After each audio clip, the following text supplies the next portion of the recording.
கங்கை நதியும் சரவண குளமும் தாங்கி வந்த கர்ப்பம் இன்று பன்னிரு தோளும் நீரும் அணிந்து ஜொலிக்குது ஆறுமுகம். மாங்கனி கோபம் பழனி மலை மேல் முடிந்ததையா, காவடி ஆட்டம் அந்த மலை மேல் பிறந்ததையா.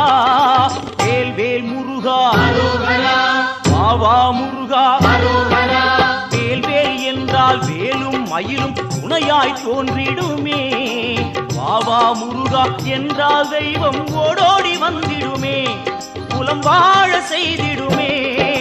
முருகையா கந்தையா துணையாய் தோன்றி